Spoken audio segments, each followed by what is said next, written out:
Hey, it's Coach Taylor from SmarterTeamTraining.com.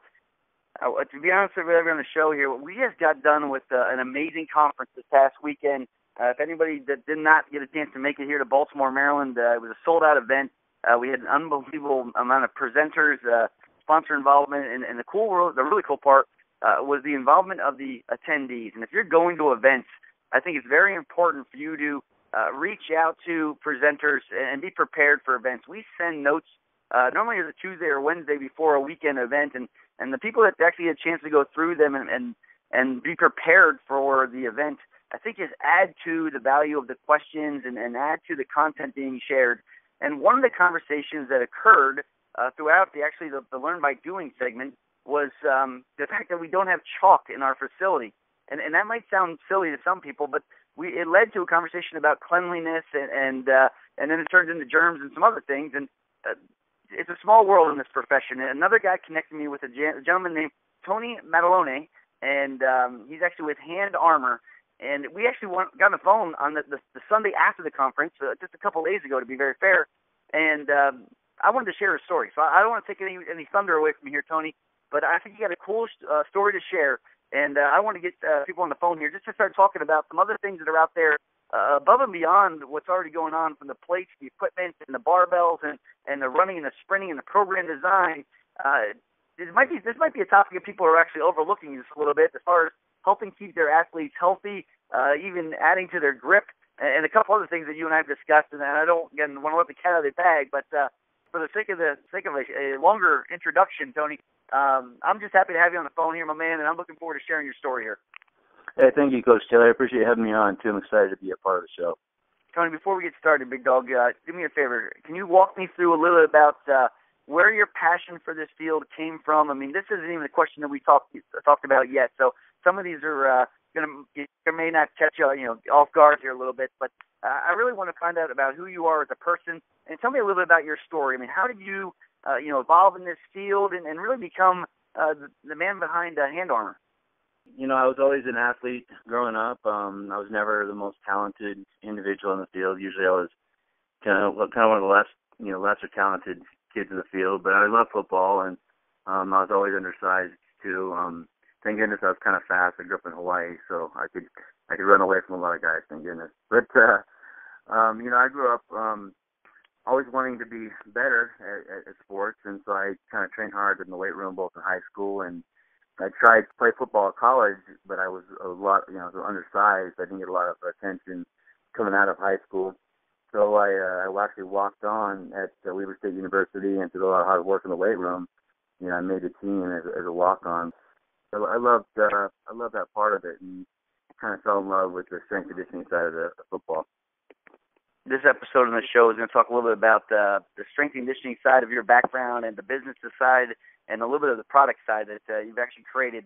I want to walk through this concept of how do you take a concept. We're taught 3 sets of 10 on the bench, squat, clean, and those types of things, and then you've evolved it into a business that you took a concept of how can you make chalk better? I mean, how can you add to grip strength, and then also how can you add a little bit of a disinfectant type quality to it to help our athletes stay healthier, or even the staff that's involved, or anybody that's coming through the weight room, just do a better job of just staying healthy. And that comes from germs, et cetera, that we're all exposed to. And you can mop, you can dust, you can disinfect, but as soon as someone goes to their face with sweat and grabs the bar, the next guy up grabs that stuff, man, it goes right. You never know where it's going, for that matter. But walk me through that process. How did you become a coach, and then eventually turn into a business guy and create a product? Well, it's an interesting story. I'd like to see things there's kind of a silver lining in it. I was a strength coach at the University of Utah for a number of years, and a couple seasons ago, there's a lot of illness going on the team. Mostly from the weight room, I believe, and guys touching the barbells, and then coaches, spotting. And if you ever, you spot a bench press, you get breathed on quite a bit. If you're under there spotting the guys, and just being close, sweaty, and closed environment like that, you tend to spread germs and stuff without even realizing it a lot. And our entire team was sick that year. It'd be a group of 8 to 10 guys sick at almost all times, and actually led to kind of a good stretch. We were doing pretty well, and then we ended up playing Stanford. I think we upset Stanford. I think they're number 5 in the country at the time, and we were still maybe the Pac-12 at the time. So for us, that was a big deal. And then we went in this 5-game losing streak, and I personally think that was because, the guys were so sick too. I thought I had the flu, and I'd been kind of fighting it for a few months, and I didn't have time to go to the doctor really. As a strength coach, you don't have a lot of time in your hands. And so finally found a Saturday, and I wish I could go to the doctor. I went in, and my wife went with me, and she insisted they actually do some blood work, and they didn't really understand why, but she kind of suspected maybe I was having some issues with kidneys because I was having some cramps and some things like that, but they just wanted to give me antibiotics. They sent me home, and then I got a call that Monday when I was at work in the weight room, and they said, go to the ER, you've got, complete kidney failure. So I dropped everything I was doing. It was still early in the morning. I just got done with the lift. I went straight to the emergency room, and kind of a blur. The next couple of weeks I spent in the hospital, multiple surgeries. They had to stick a catheter in my chest, doing dialysis, around the clock. And so it's kind of a bad deal. But I was in the hospital for a couple of weeks, got out right before Christmas. Came home, had some time to kind of recover, and then, I wanted to get back to work. That's what I do, and I was anxious to get back in the weight room with the guys. We were just starting our off-season training program, and so went back, me on chemotherapy as an immunosuppressant because I had it was an autoimmune disorder, which is what caused the kidney failure. So here I was on chemo, trying to still, be a part of the workouts and spot guys and, work out myself when I felt like it. And here I was touching the barbells all over again and trying to be really, really careful with, the germs and bacteria. And I knew there was a problem. I knew there was a disconnect with what was available. I knew there was a problem that there was nothing to really prevent the transfer of germs in the weight room. So I kind of had that in my mind, and I spent some time thinking about, this is an issue. There's got to be a way around it. And so I started playing around with some formulas, and that's how Hand Armor was born. For those listening to the show here and they want to find out a little bit more information, go to handarmorchalk.com, and you can kind of see the product and that type of thing, just so you can have a visual picture of what we're discussing here. But from what I understand here, we're taking a small bottle or even a dispensing device that can go on the wall, and it's a liquid kind of gelatin form that goes in your hand. And so my question is, after the liquid or that gel kind of scenario, has dried off on your hands, does it rub off on your clothes or other places that you contact? How does the Hand Armor come off your hands, or does it leave any type of residue? Do me a favor, walk me through that. If it does, how do you clean it off? One thing with chalk that really frustrates me is generally you're cleaning, you can't clean it up. It's all over the place. The traditional chalk is all over. There's no real disinfecting quality at all. If not, it might just take germs in. I don't know that for a fact, but I'm guessing that they get just stuck into the bar. Kind of walk me through that process if you wouldn't mind.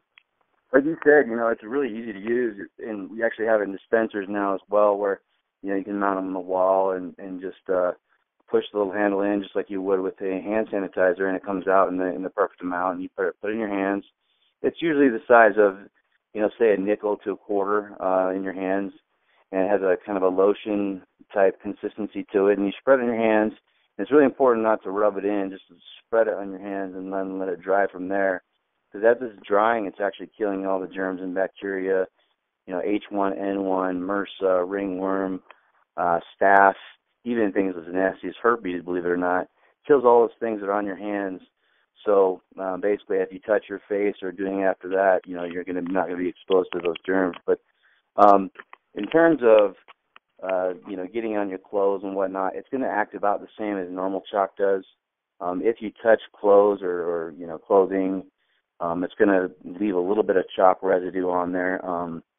But the great thing is, with the mixture that I've created, which is patent pending, it adheres to your hands. So not as much is going to come off, not as much is going to come off on the bar, and that gives you extra grip or a better grip than the regular chalk will. If you're talking about a small container here with some type of gelatin liquid, substance in it, My question here is, if I throw it in a gym bag, and it's middle of summer here, I think it was like 106 degrees in the truck the other day, and it probably could have been worse. Is that something that we need to pay attention to as far as storage and transportation? Is it something that I need to keep cool in a dry place? Or is it something I could just, throw in my gym bag and keep with me in the middle of the summer? And I'm even thinking potentially using this above and beyond outside of the weight room. There's got to be applications that go above and beyond the weight room application for this product. Yeah, absolutely. As far as uses, it's being used currently for things like rock climbing, bouldering, golf, tennis, across the board, really. Even some tactical uses for it. So yeah, one of the great things about it too is it pulls any moisture from your hands, so it keeps your hands dry during competitions. A lot of tennis players really like it because of that. Playing in outdoor courts, you get sweaty. And golf is the same way. So that's great for those things as well. And in terms of storage, we have basically it lasts for a year once it leaves our facility. It'll probably last much longer than that, but we like to say a year is to be on the safe side. And it's perfectly safe to be stored at room temperature, at cold temperatures below freezing, up to about 140 degrees. One of the great things too is we have it in a 2-ounce bottle that's TSA approved for travel. So you can put it, in your gym bag. You can take it in the plane with you. You're not gonna have any issues at all. I want to talk about the concept of the chalk versus the hand armor, and the common question is going to be how tacky does it get? I mean, if the loyalist to the chalk side of things who want to, grab their chalk bowl and do their lift and go through that superstitious, I guess, thing right before they lift, and I kind of mock at just being funny, just to have a little sense of humor to it. I mean, is hand armor tackier than normal chalk? And does it have a similar, friction coefficient? I mean, if we're talking grip and somebody that needs to really grab a hold of something, whether it's a bar or a boulder, a kettlebell, etc. I mean, walk me through that process and just give me a little bit of a comparison to chalk. Sure. So one of the great things about our product is it has a natural chalk base to it, so you're going to still get that.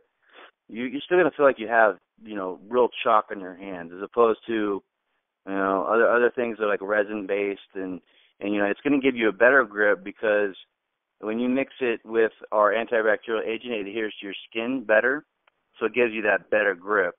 So it's going to feel real similar to the regular chalk that you're using. Because the agent it's mixed with, it's going to give you a better grip that lasts longer as well. And in terms of, how often do you chalk up, a lot of times I get that question. And, compared to, I used to chalk up before every single set. Depending on what it was, what day it was. But with hand armor, generally it's a couple times. It's about all during an entire workout, depending on what you're doing. But another great thing, too, is you can put it on thicker or thinner. If you want, kind of that thicker, really, really good grip, you can put it on thicker, and it's going to take a little bit longer to dry, but it's going to be a little bit thicker product than if you couldn't put it on a dime-sized amount and try to spread that around. Depending on what kind of methodology or philosophy you follow or brand that you follow of strength and conditioning, and I'll use that term very broadly, generally you'll see people posting, blistered hands or hands that are cut up in the bar, whether they're doing pull-ups, whether they're doing some type of lift that will actually, shred their hand up pretty well. If someone has a cut or an open blister on their hands, is this a product that they should still be using, or we should be still treating it with first aid opportunities first and then going that? I mean, walk me through that concept of just having some banged up hands and your product. Yeah, I mean, that's a great question, and to be honest with you, it's probably should be using it even more so than if you didn't have torn up hands, because it's going to prevent, from the germs and bacteria that are going to be killed before they can, cause infection. There's actually a couple occasions when I was still at Utah, we had hand armor out in the weight room, and a guy got cut up. We were doing some squats where you hold onto the rack and kind of pull yourself up, Part of the rack was sharp. The guy got sliced open, and we put on some hand armor, and he kept lifting. I mean, it's going to be, it's not a first aid treatment, but it's going to be ideal for that situation where you're still lifting. You want to be protected from the germs and bacteria. You don't want to get an infection. Obviously, if you get a big severe cut, you want to leave the weight room floor and go take care of it. But it's actually kind of for that purpose. It's to prevent the spread of germs and disease, and that's a perfect use for it. But if you're using hand armor, it's not going to happen either. You're not going to get those tears and the blisters that people, I think, are so proud to show.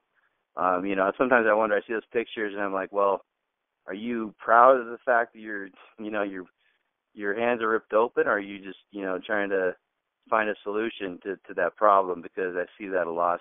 This is also a very popular product with CrossFit, though, just because it solved that problem. And we're talking about putting hand armor on somebody. I also want to talk about what could potentially be in hand armor that could potentially, be an allergen to somebody. I mean, are there any common allergens in hand armor, or is this something I can put in my facility without any type of worry? It is proprietary and patent pending, so I can't share what's exactly in hand armor, but there are no allergens. There's nothing to worry about whatsoever. Like I said, it has a natural chalk base. And a great example is if you've used hand sanitizer in the past and you haven't had any allergic reactions to that, hand armor will not be an issue for you. And we've had zero issues with that since the company's been in business. And so that's not something to be concerned with whatsoever. It's very important for me that the staff goes and washes their hands, and we've done that since I've been in the college sector. I mean, between groups, I've been at many different environments, and you'll see them go from group to group to group, and the staff never even gets a chance to wash their hands. They literally go and take water and soap and wash. It's very important that we do that between every individual. I don't care if it's a 12-year-old young lady. I don't care if it's a 45-year-old gentleman. I don't care if it's with a team. It's just very important to me to do that. If we're using this within the scope of that germ resistance type program, that sanitary type program that we're trying to implement, is this something that we're going to walk around with big white hands? If not, I mean, how often should we be applying it? How long does it take to dry? I mean, does it affect the flow of the workouts going from one night workout right into the next? I mean, walk me through that process. Is it just a quick thing? You hit the dispenser, you put it in your hands, and you go? Yeah, so this is one of those things. It solves so many problems, across the board. Number one, we have these chalk bins that are taking up space, usually, where the plates are stacked, and not only in the way, but they get knocked over from time to time. It creates a huge mess. And then you've got chalk dust on the ground, which has to be cleaned up because that can slip and fall and that stuff too. But it's kind of a pain, and it takes a lot of time and energy away from what you should be doing as a strength coach. I'm sure there are plenty of things we can do other than clean up chalk dust on a daily basis. But so number one, it gets rid of that chalk bin. And depending on which product, of hand armor you use, we also have a pump, by the way, that you can set on a countertop. It takes up almost no space whatsoever. It's 32 ounces, and you use one pump, and you're ready to go. But normally, you don't see people washing their hands like you're describing, and that's one of the issues, and that's one of the things I ran into. I was trying to lift, and not only is access to a bathroom with hand soap, an issue, then your hands are wet, and you're trying to do a deadlift or a bench press with hands that are wet, or you try to dry them, and then you run into the same issues of you're drying your hands in the same towel someone else did who you may or may not have washed. So practically it doesn't happen the way that you're describing, with people actually washing their hands the way they should. And it's been shown that gym equipment and barbells and dumbbells are actually dirtier than toilet seats in most cases, because they don't get cleaned the way they should. Because realistically, it's just one of the last things on the list. As a strength coach or a gym owner or whatever, you just never happen. So it's good that there's a product out there now like hand armor that can take care of that problem, that doesn't take up space. Matter of fact, it reduces the space you need for it. You can mount our wall-mounted dispenser right on the wall, or you can get our 32-ounce pump and set it on the countertop out of the way. All it takes is one quick pump. You spread it in your hands. You don't even need to rub it in. You just let it dry. It takes about 10 to 20 seconds to dry. So, I mean, that's something that you can do so quickly. It's probably just as fast or, about the same time as applying regular chalk.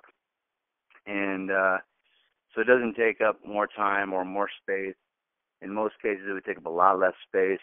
And, because it lasts so much longer, it's actually much cheaper than regular chalk, too. So there's another win. I'm going to walk you through a scenario here. We come in the weight room. We go right over to our hand armor pump. We get on our hands. We go through the entire lift. Now, the question that people probably aren't going to ever ask is, after a lifting session, what do we got to do to get this hand armor off? Is this something that's going to be stuck on our hands for weeks, days, hours, minutes? I mean, if I get somebody in the private sector that gets in their car, are their hands stuck to the steering wheel? If we got kids in the college sector going to the class, I mean, are they just, glued to the book or the pen or the book bag? I mean, walk me through the process of how we get this off our hands. So what's another great thing about hand armor is it comes off with water. It doesn't need to be warm water. Any water will just rinse it right off. Period. You don't need soap. You don't need anything else. So it's not an issue getting it off your clothes, too. If you happen to get a bunch on your clothes on purpose or by accident, it just rinses right off. I know we're talking a lot about the hand armor concept, and I also want to dive in here a little bit about your coaching background. And I know you're a speed guy or a self-proclaimed speed guy. So I want to ask you a couple questions here about the speed game and speed development, if you wouldn't mind, and going down that road just a little bit. I mean, what are a couple things that have really helped you throughout your career in the college sector and a little bit in the private sector there, as far as speed training goes? I mean, if we can talk a little bit about that, I think that'd be really helpful for the coaches as well. Sure. There's so many things with speed to go into it. It's real case by case, but one of the things that I spent a lot of time in the private sector doing was watching video, analysis of different athletes' movements and, how to kind of tweak them, get their body in the right position at the right time, and then produce the right amount of force. So there's a lot that goes into doing all of that, obviously, as you know, being a coach. But everybody's a little bit different. I really like to watch a lot of video, though, and for me, one of the main things I focused on a lot was, the body's got to be strong enough to get the body in the right position too. People, like to watch the videos of the sprinters in the Olympics, and then go out and try to do that, and it doesn't work if you're not strong enough to do that. So, my key philosophies for that were always, maximal strength first. I was a heavy, believer in that, obviously, and then rate of force development. But then you have to get your body technically through repetition and good coaching in the right positions at the right time to produce that force. As we evolve through this field, we realize that relationships are a very heavy part of what's going on, and motivation is also a big thing. I mean, you got to find a way to motivate the individuals around you to achieve their own greatness. I mean, how important are those two things, obviously, as a coach?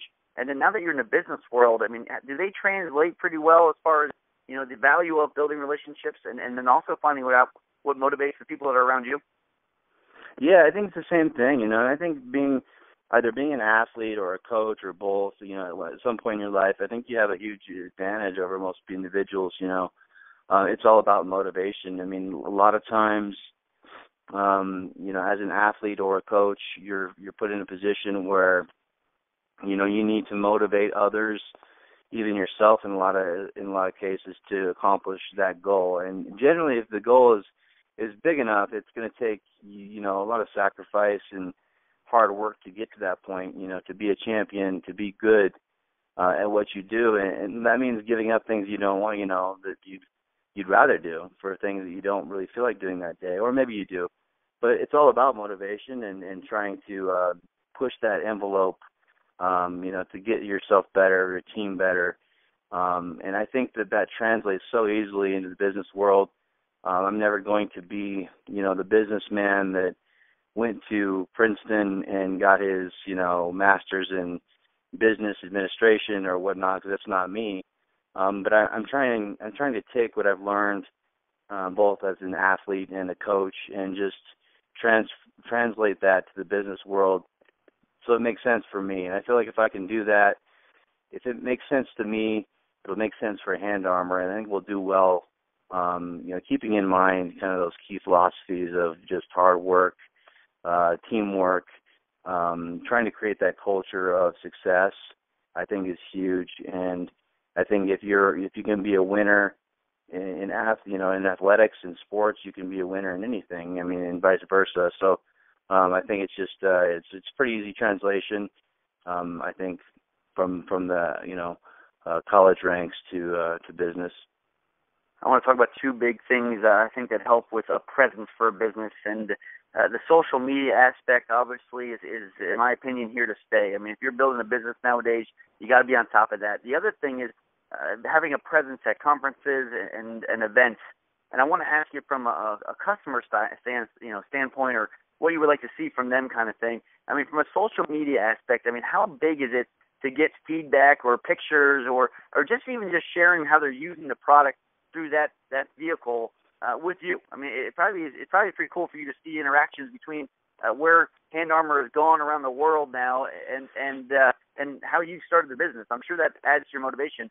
And then on the flip side, how important is it to you to have people come up, whether you have a booth or some type of interaction where they can actually come and talk to you about how they're using Hand Armor, how they see others using Hand Armor, or even just talk shop about the field? Again, you have a background in coaching, so you are a valuable asset to others in the field above and beyond just the sales and the product type thing. I mean, to develop relationships through that conference or that one-on-one interaction has got to be a big thing for you.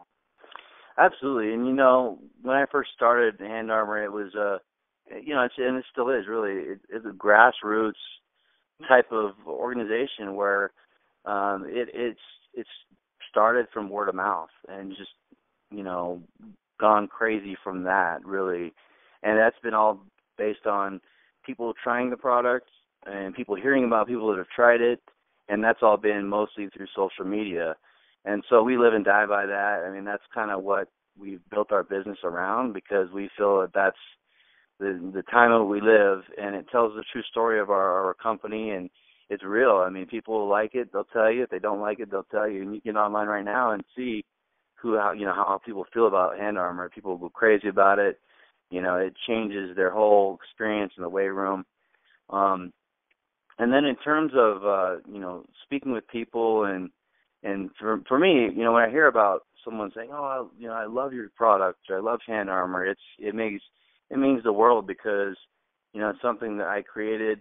It's something that kind of has come out of a difficulty in my life. It's become a good thing now in the world, which is means tons to me, And so when I hear about people loving Hand Armor, or it's changed their workout experience, or it's the solution they've been looking for, or whatever it is, it makes my day, and that's why I'm doing this.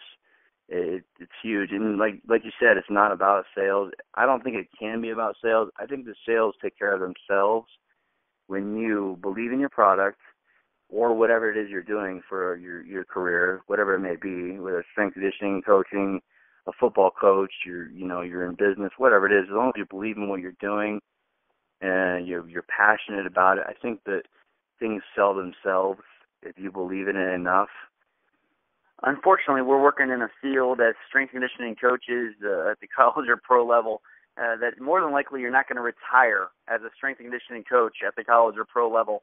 That ship has sailed for the most part. It's a young man's game, and to stay in it for from the beginning to the end is just a slim opportunity at this point, in my opinion. And I hope somebody that's out there is living that dream, and they can pursue it longer than most. Hopefully they get lucky enough to be in a facility where they can retire doing something they love. But I think it's cool that you took something that we cherish as far as the field, and then you had the ability to take on a risk and push that envelope a little bit and become a businessman. I mean, walk me through that process. If someone's going through an opportunity where they may be able to push something that may not be comfortable for them and pursue a business venture, I mean, what kind of words of advice would you have, a motivation for them, or just tell them a little bit about your story as far as what it took to get you from point A to point B? Well, my story is obviously different than most, people, I hope. At least I hope most people don't have to go through what I've been through. But, for me, I was lucky enough to find kind of a silver lining in my medical hardship, if you want to call it that. So I was really fortunate to kind of find something positive to bring out of all that, which I'm still doing. I'm still working on, but I think I've done well with it. And I was really fortunate to have, the vision to kind of see what it could become, enough to take that leap. But to do that, I just needed to believe in what it was I was doing. It wasn't easy. It wasn't a secure thing to do. But I think as long as you're passionate about, what it is you're doing, whatever that may be, whether it's coaching or anything business, if you're passionate and you believe in it, I think you can make that move and you can make that jump with some confidence. There's no for sure things in life, unfortunately. But I think that you're right. It's a young man's game in the strength conditioning industry. And for me, I was kind of, I had to make a choice with my medical condition. So I really needed to find something else that I could do. And the great thing is that I'm just as passionate or more passionate about what I'm doing now. I wake up every morning, really eager to get to work and I'm really kind of looking forward to the day and what can be done and growing the business. And for me, it's nice to have that passion and stuff that drives me. Without that, I don't think I could do what I'm doing. So I think my advice would be, whatever it is you end up doing, make sure you believe in it and that it's something you're passionate about. Because if you are, things take care of themselves. Problems become solved just because that's what you believe in, and you kind of have that momentum behind you, so to speak. Well, Tony, I don't want to keep you on the phone too long here, man. I know you're a busy guy. If somebody wanted to find out more information about Hand Armor, wanted to reach out to you, maybe even find out where you're going to be at event-wise, or I know you go around the country here a little bit too. So how do they go about reaching out to you directly to find out more information about your product or even more information about you? Best way is hop on our website. It's www.handarmor, and that's ARMOR, chalk.com. And my email is Tony M, so TONYM, at handarmorchalk.com. And feel free to get a hold of me anytime. I'm happy to answer questions. Just, talk shop or whatever.